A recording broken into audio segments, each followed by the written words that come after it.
Chapter 6. Kirkerfield. I had a new man to help me now. The Earl of Bothwell, a strong, clever man. He was older than me. He was not a boy like Darnley. He worked hard, and he could think. He was a good fighter, and he was not afraid of other men. Perhaps you are like him, James, my son. In January, your father, Darnley, was ill in Glasgow. I went to see him and took him back to Edinburgh. He was unhappy and afraid of people. He saw enemies behind every door. Poor, stupid boy. He said he loved me again. I was angry, but I felt sorry for him too. He was very ill. "It's not far now, Henry," I said. "You can sleep in the castle." "No, not there. Please, Mary," he said.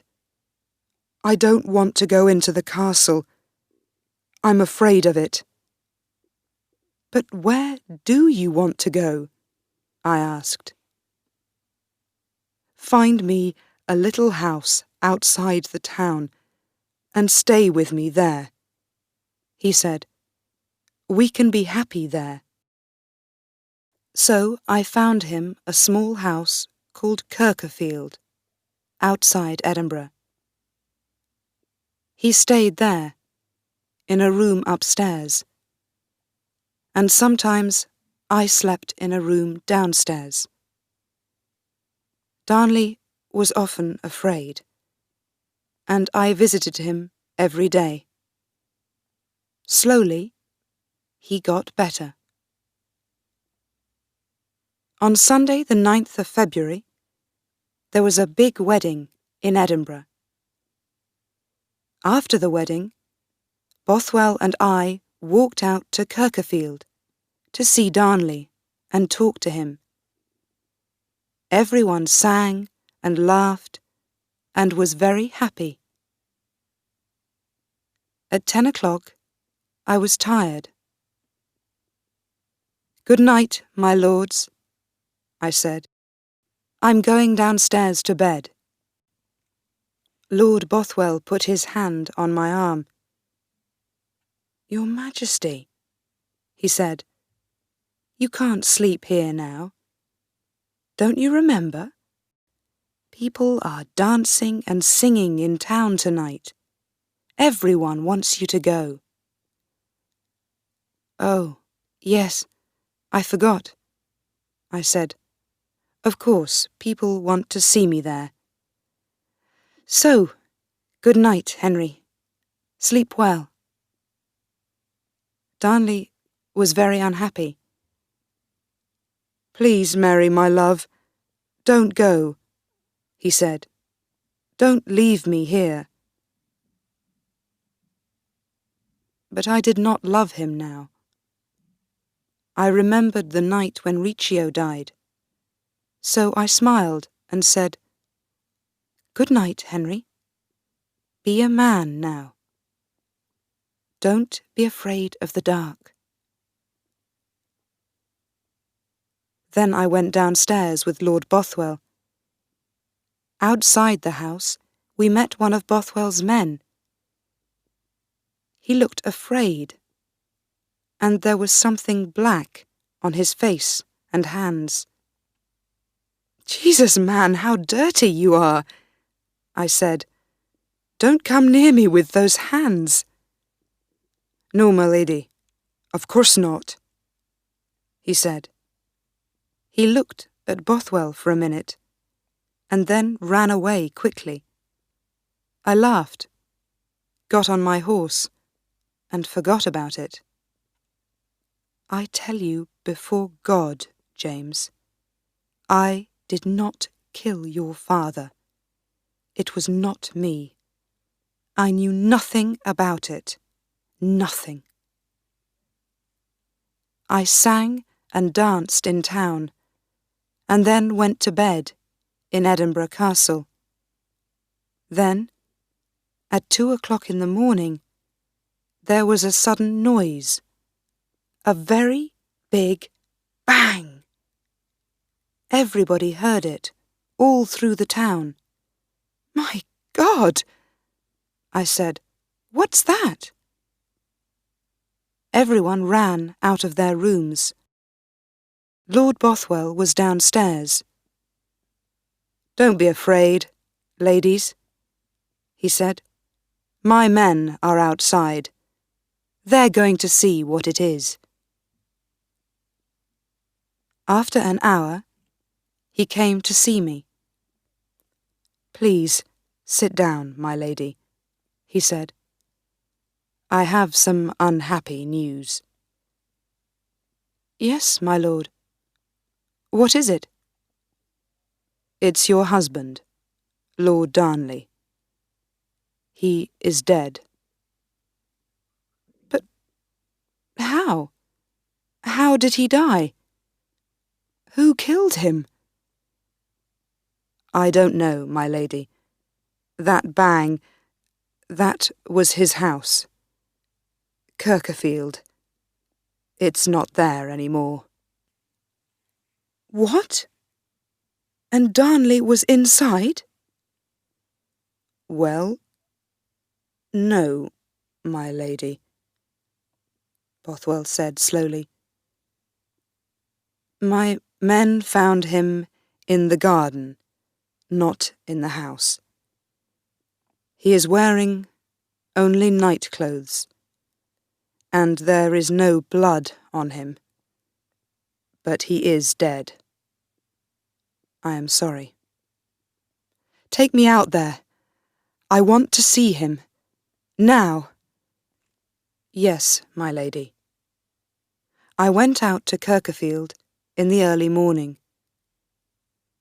There was no house now. No walls, no doors, no windows, nothing. And there in the garden, a long way from the house, was that poor, dead boy, my husband. I did not love him, but I cried then.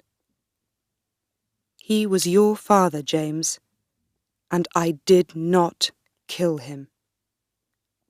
I don't know who killed him, but he had many enemies in Scotland. I was very afraid.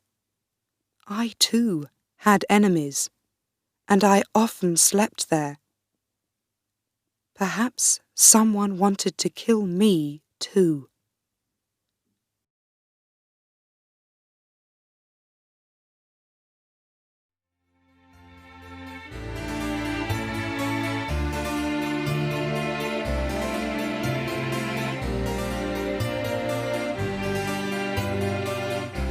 Chapter 7.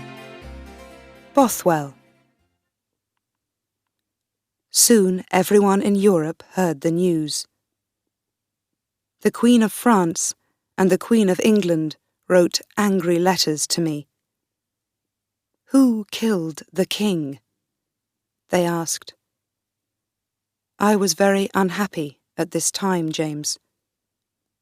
We looked for the killers, but we could not find them. Please believe me, James. The Scots lords are difficult men. Some were friends, some were enemies, but they changed all the time. Many people in Scotland said, "Bothwell killed Lord Darnley." I heard them, outside the castle, and in the town, but I never believed it. People in Edinburgh sold horrible stories and pictures of Bothwell the same day that Darnley died. It was too soon. Perhaps Darnley's killers wrote these stories about Bothwell before they killed Darnley. I don't think Lord Bothwell killed your father, James. He was a good friend to me in difficult times. He was a good, strong, clever man, and he worked hard. I liked that. A lot of women liked him, I think. 3 times that spring, he asked me to marry him. He had a wife, and I could not marry again so soon. I asked him to wait. Then, on the 24th of April, I rode out of Edinburgh to the north. I had 5 or 6 friends with me. 6 miles outside the town, Lord Bothwell met us with an army. "Why are you here, my lord?" I said. He smiled. "Because I want to meet you, Mary," he said. "I want you to come with me to my castle." He rode next to me, and his men rode between me and my friends. I was afraid, and a little excited too.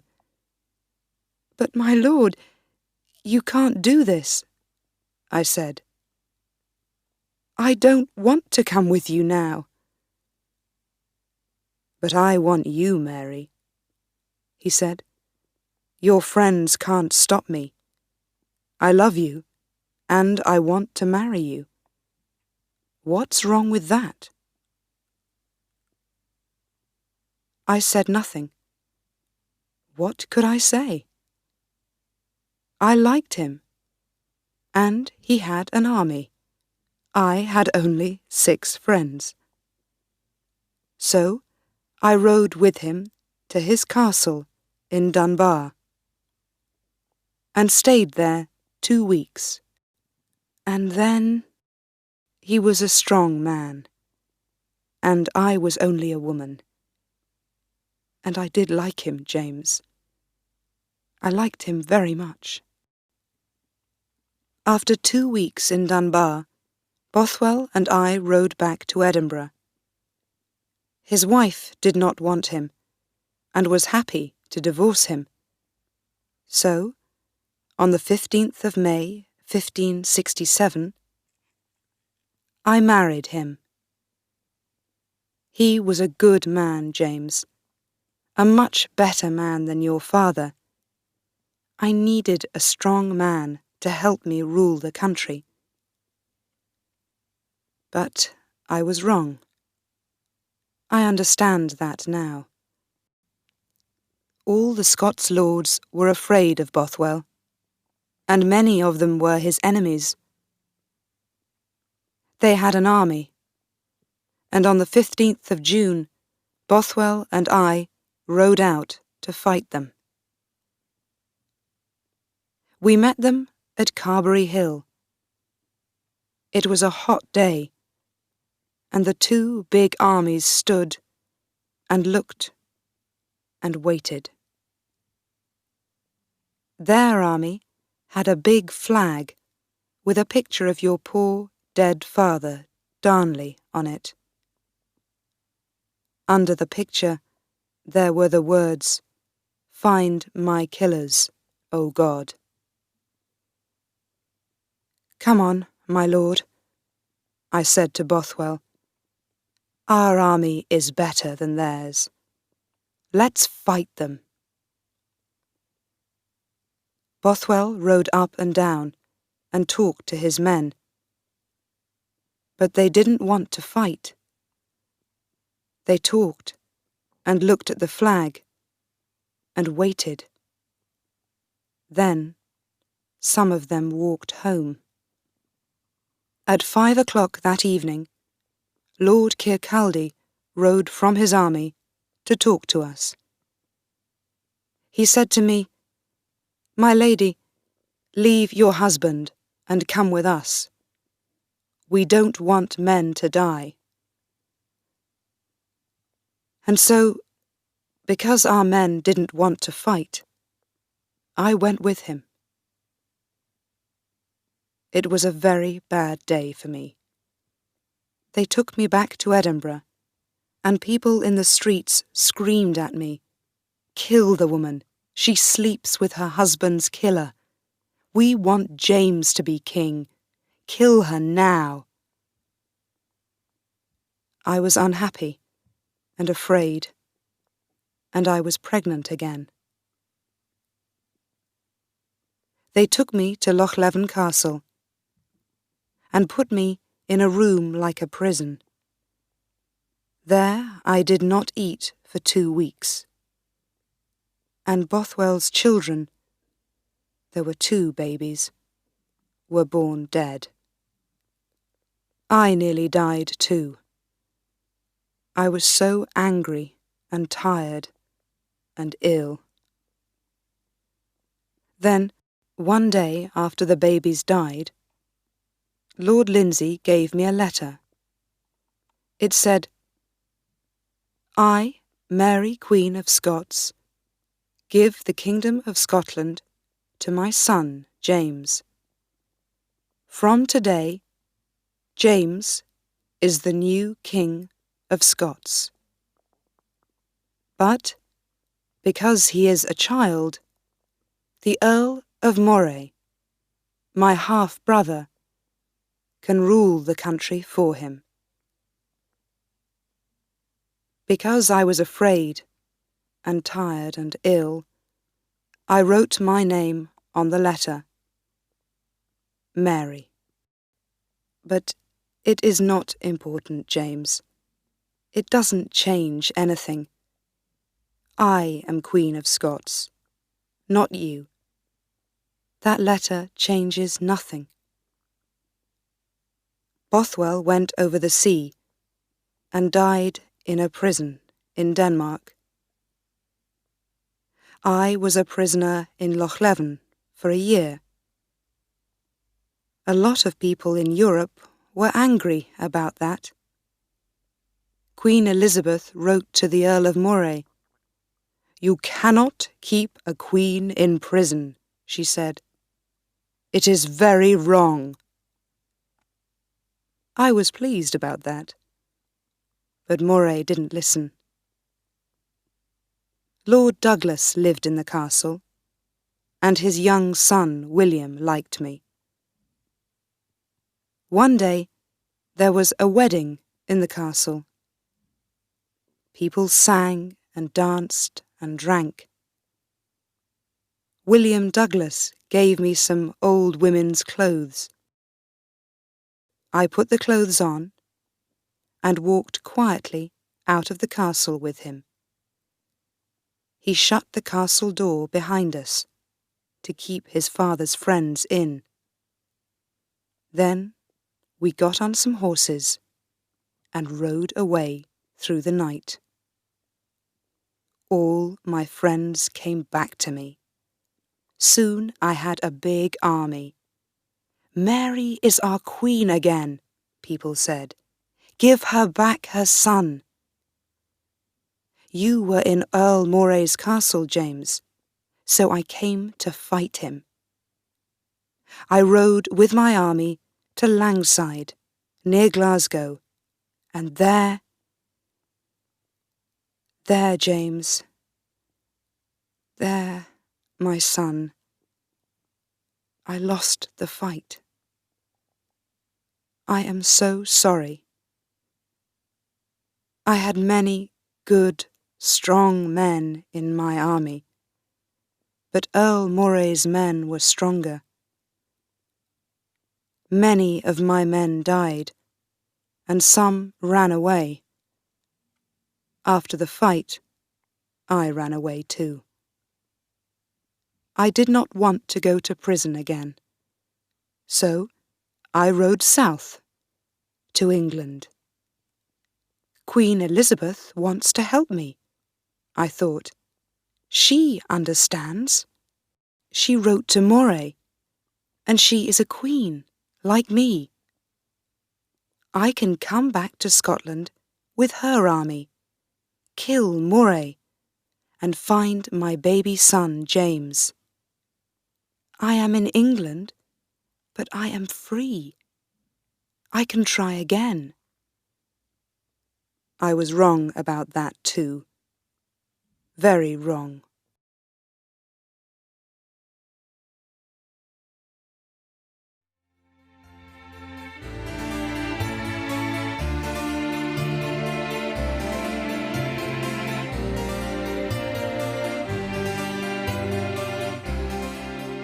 Chapter 8. England. Elizabeth didn't give me her army. She put me in prison. You know this, James. It is the story of your life, not mine. I was 25 years old when I came to England, and I am 45 now. 20 years in English prisons. Moray told lies about me. Mary and Bothwell killed Darnley, he said. Mary slept with Riccio and Bothwell and killed her husband. But it's not true. They're all lies, James. Wicked lies. They only said these things because I am a woman and a Catholic. And they don't want a Catholic queen in Scotland. They want a Protestant king. A king like you, James. Why, James, my son, don't you help me? Why are you friendly with Elizabeth, my enemy? You don't want me back in Scotland, do you? You believe these lies, don't you? You talk to Moray and his friends every day. But they lied about me, James. Moray and his friends killed Riccio. They killed your father too. They stole my husband, Bothwell, stole my son, stole my son's love. I'm sorry, James. Forgive me. Sometimes I get very angry. It is difficult not to be angry when you are in prison for 20 years. Elizabeth didn't know what to do. Sometimes she believed Moray, sometimes she didn't. She was afraid to kill me because I was a queen. She was afraid to let me go free because I have friends in England. The English Catholics want me to be Queen of England, not her. And she is a woman with no husband and no son, so she hates me too. Sometimes the English Catholics write to me and ask me for help, and sometimes I write to them. Sometimes Elizabeth's men find these letters. The English Protestants want to kill me because of these letters. You are a wicked woman, they say. You killed your husband Darnley, and now you want to kill our Queen Elizabeth. You're going to die. I did not kill my husband, I said. And when I came to England, I did not want to kill your queen. I asked her for help. I wanted to go back to Scotland. But my lords, she put me in prison for 20 years. 20 years, my lords. I want to be free. Don't you understand that? When men write to me and try to help me, then yes, sometimes I write back. Why not? Is that wicked, do you think? They didn't listen. Of course not. They want to kill me.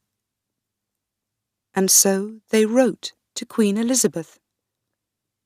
And now I sit here in Fotheringay Castle and wait for her to answer. I do not want to die, James, my son. But I do not want to live all my life in an English prison. I am old and tired of life. Think well of me, James, my son, and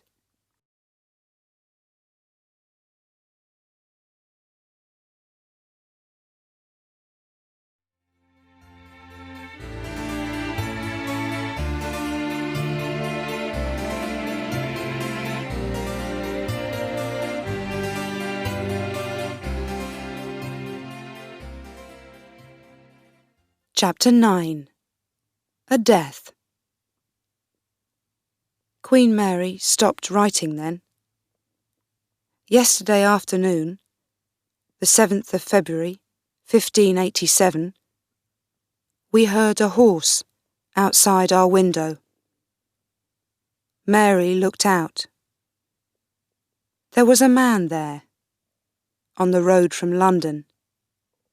He had a letter from the Queen of England. In the evening, an Englishman, Lord Shrewsbury, came to see Mary. "I am sorry, my lady," he said, "but I have a letter from my Queen. You're going to die. Tomorrow." Mary did not move. "When?" she asked quietly. "At 8:30 in the morning," he said. "I am very sorry, my lady." He went away. We did not sleep much that night. We talked and prayed to God, and she gave me her letter to her son James. "Give it to him, Bess, please," she said, "and tell him how I died." "Yes, my lady," I said. "And so now I am going to tell you, King James. This is how your mother died." At 6 o'clock, she got up, prayed, and dressed. She put on a red petticoat first, then a black dress and a white veil over the dress. The veil came from her head to her feet. She could see out through it, but we could not see her face. She looked like a woman on her wedding day. When the Englishmen came, we went downstairs with her. Her little dog walked beside her, under the veil, but the Englishmen didn't see that. 6 of us went into a big room with her. 100 people stood and watched. A Protestant churchman came to talk to her. "My lady," he said, "pray with me." "No," she said. "Thank you, but no. I was born a Catholic, and I'm going to die a Catholic. I think God understands that." She prayed for 5 minutes and then stood up. The executioner came towards her. He was a big, strong man, with an axe and something black over his face. "I am sorry, my lady," he said. "I don't hate you, but this is my work. Please forgive me." "Of course I forgive you," Mary said. "I am old and tired, and you're going to open my prison doors for me. I am going to see God. Do your work well." Then she looked at me and her friends. "Don't cry for me, ladies," she said. "Please don't cry now." She could not walk to the block, so the executioner helped her. He took off her white veil, and then he took off her black dress and put it on the floor. She stood there in her red petticoat, with a smile on her face. Then the executioner put something over her eyes. Very slowly, Mary put her head on the block. "The Lord my God is my one true friend," she said. "I give my life, O God, into your hands." Then the executioner lifted his axe. Once. Twice. Oh God, 3 times. And her head, her poor, poor head, fell on the floor. It was very quiet in the room after that. It is a little thing, a head, a very little thing. But there was so much blood. Blood on her red petticoat, blood on her black dress and her white veil, blood on the executioner's shoes, blood all over the floor. Blood, blood everywhere. We all looked and said nothing. The executioner put down his axe and stood quietly. And then Mary's little dog came out from under her bloody dress and veil and walked slowly, unhappily through the blood towards her head. "My Lord, the story of your poor mother's life finishes here. We, her friends, cry for her, but that is how your mother died. She died like a queen, a good lady and a famous queen. Mary, Queen of Scots."